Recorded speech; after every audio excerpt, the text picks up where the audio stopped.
The power of less in a world obsessed with more. We live in a time where the word more is treated like a promise.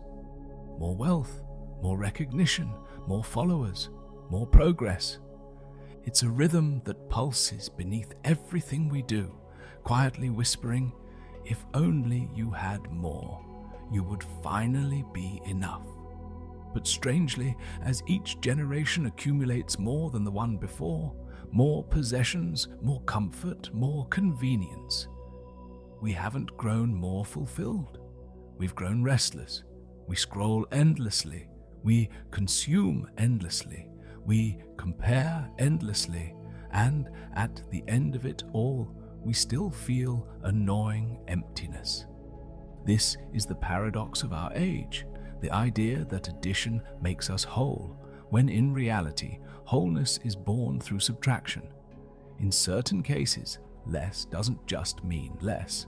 Less is clarity, less is strength, less is freedom, less is the doorway into a self that is not drowned out by noise.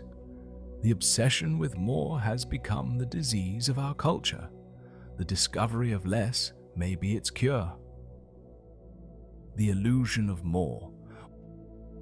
Why do we chase more?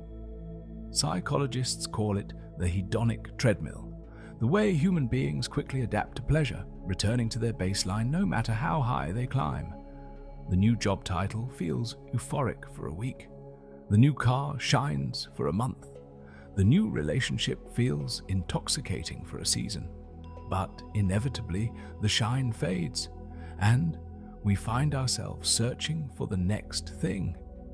It isn't our fault. Evolution shaped our minds to crave.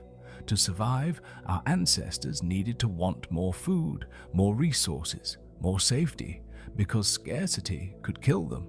The brain wired itself not for contentment, but for hunger. And so, in our modern lives, that ancient mechanism misfires. It drives us to chase status, consumption, validation, things that no longer ensure survival, but instead enslave us. Philosophers warned us about this long ago. Nietzsche called it slave morality, the endless comparison to what others have, the instinct to measure ourselves not by what we are, but by what we lack. The Stoics cautioned that desire chains us to suffering, that the man who craves more than he needs is never truly rich. But still, the myth of more lingers, because it promises to fill the void. Yet, here's the truth. Emptiness cannot be filled by accumulation. It is not an absence waiting for more. It is a signal that something essential is missing. And often that something is drowned beneath the excess we refuse to release. Why less feels terrifying? If more is an illusion, why does less feel like such a threat? Part of the answer is biological. To the brain, subtraction signals danger. Letting go of possessions feels like vulnerability. Cutting away relationships feels like isolation. Saying no to opportunities feels like loss. But another part is cultural. We are told constantly that our worth lies in expansion. Social media magnifies this by parading the illusion of abundance. More friends, more experiences, more happiness. Against that backdrop, choosing less feels like shrinking, like betraying the unwritten law of progress. And beneath both of these fears lies something deeper, the fear of exposure. When you strip away distractions, possessions, and noise, what remains? Yourself, bare, unadorned, without the mask of achievement or appearance. For many, this is the most frightening confrontation of all, because less doesn't just reduce, it reveals.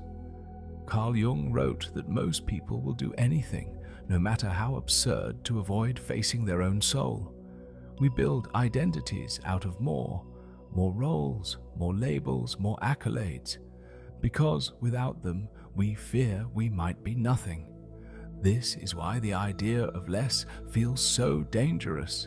It strips away the illusions we use to protect ourselves from our own reflection. The power of subtraction. But here is the paradox. When you dare to subtract, you don't diminish, you expand. Think of a sculptor. The beauty of the statue is not created by adding stone, but by removing it. Each strike of the chisel reveals more of what was hidden within. Think of music. The power of a song lies not only in its notes, but in the silence between them. Without silence, sound becomes noise. Think of a bonsai tree. Its form emerges not from endless growth, but from pruning, careful cuts that shape its essence. In every one of these cases, less is not a loss. Less is definition. Less is revelation. The same principle applies to our inner lives. When we cut away what is unnecessary, we create space for what is essential. Space for thought, space for focus, space for meaning. 1 hour of undistracted focus creates more than 8 hours of fractured attention. One deep conversation nourishes more than 100 shallow exchanges. One honest pursuit fulfills more than 10 scattered ambitions. Less clears the field so that depth can take root. Depth versus breadth. Our culture glorifies breadth. 1,000 acquaintances, 10 different side hustles, a stream of endless experiences captured in curated posts. But psychology shows us that depth is what truly sustains us. Depth in relationships creates intimacy. Depth in work creates mastery. Depth in self-reflection creates transformation. Breadth entertains us. Depth changes us. The pursuit of more scatters us. The choice of less gathers us. And perhaps this is why so many feel burned out and directionless. Not because they lack more, but because they have too much of what does not matter and too little of what does. The spiritual dimension of less. Even beyond psychology, the idea of less carries a spiritual weight. Throughout history, the wisest figures were rarely those who had more. They were those who chose less. The monks in their cloisters, the sages in their caves, the Stoics in their simplicity. They understood that silence reveals truths that noise conceals. That solitude sharpens the soul in ways that crowds cannot. That life's essence is discovered not in accumulation, but in stripping away everything that is false. This is not deprivation, it is alignment.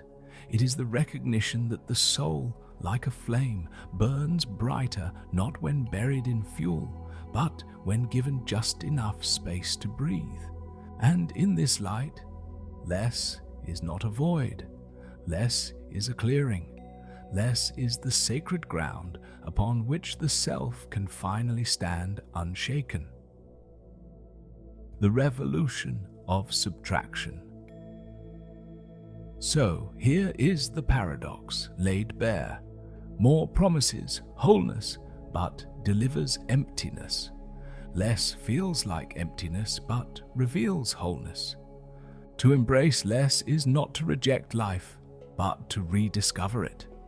It is to see that subtraction is not the enemy of meaning. It is its birthplace. In a world obsessed with adding, subtraction is the true rebellion. In a culture drowning in noise, silence is the rarest luxury, and in lives scattered by more, the choice of less may be the greatest wealth we could ever know. So, when you feel the hunger for more rising in your chest, pause. Ask yourself not what you could add, but what you could release. Because when you take away what does not matter, what remains is everything. That is the power of less in a world obsessed with more.